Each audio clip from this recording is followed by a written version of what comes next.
આદિવાસી સંસ્કૃતિની ઝાંખી કરાવતો છોટાઉદેપુર ક્વાટનો વિશ્વવિખ્યાત ગેરનો મેળો યોજાયો હતો। રાજ્યની સરહદે આવેલ છોટાઉદેપુર એ આદિવાસી બાહુલ ધરાવતો વિસ્તાર છે। છોટાઉદેપુરના ક્વાટ તાલુકો મધ્યપ્રદેશ અને મહારાષ્ટ્ર એમ રાજ્યોની સરહદે આવેલો છે। ત્યારે અહીં ત્રણેય રાજ્યોના આદિવાસીઓની વિશેષ સંસ્કૃતિ, પરંપરા અને જીવનશૈલીનો અનોખો સંગમ જોવા મળે છે।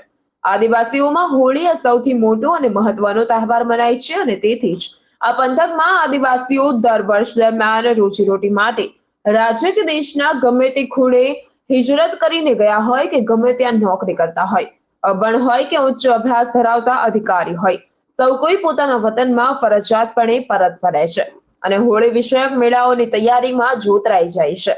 હોળી પૂર્વે બાદમાં સતત અને એક સપ્તાહ સુધી જુદા જુદા ગામોમાં વિવિધ મેળાઓ યોજાય છે, જેમાં સૌથી મોટો અને સુપ્રસિદ્ધ ક્વાટનો ગેર મેળો ગણાય છે। વર્ષ દરમિયાન લીધેલી બાધાઓ પરિપૂર્ણ થતા ઈષ્ટદેવને આપેલા વચનને નિભાવવા આદિવાસીઓ આદિમાનવ સહિત ગેરૈયાઓ વિવિધ સ્વરૂપ ધારણ કરે છે અને પોતાની બાધા પ્રમાણે ગેરની ભીખ માંગે છે, જેને ગોઠ પણ કહેવાય છે અને આ રકમથી તેઓ પોતાની માનતાની વિધિ પૂર્ણ કરે છે અને એટલે જ આ મેળાને ગેરનો મેળો કહેવાય છે।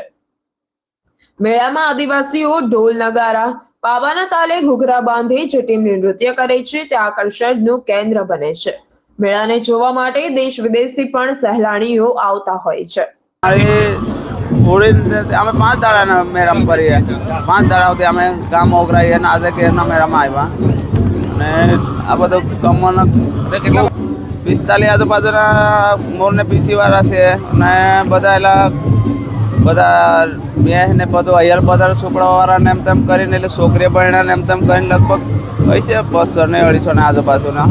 અમારે ગામમાં બધું કોકને તમે 200 રૂપિયા લે તમને કંઈ ગલાસ આલીએ અને કોઈ 500 રૂપિયા લે, કોઈ કોઠી ના લઈએ, એવું પછી અમે માનતા કરીએ। પછી ત્યાં પછી પૈસા વધે બધાને કંઈ લઈને લે, પછી વધના પૈસા અમે ઘોઘરા લઈએ, મોરને પીસી લઈએ, એવું પછી અમે એવું કરીએ। જે અમારે આદિવાસી પરંપરા મુજબ કવાટનો ઘેરનો મેળા તરીકે અમે આવ્યા છે અને અમારા આખી ટીમ છે, અમારા ગામની ટીમ છે ને ટીમમાં મુજબ જ અમારા દર વર્ષે અમારે આવવું પડે અને આ ઘેરનો મેળો છે અમે બી નથી જોયા અને કેટલા વર્ષો જૂની પરંપરાથી ચાલે છે એટલે અમારી સંસ્કૃતિ બચાવી રાખવા હાટો અમે બધા પૂજ્યા 12 મહિનાની અંદર એક વખત પૂજ્યા થઈએ છીએ અમે।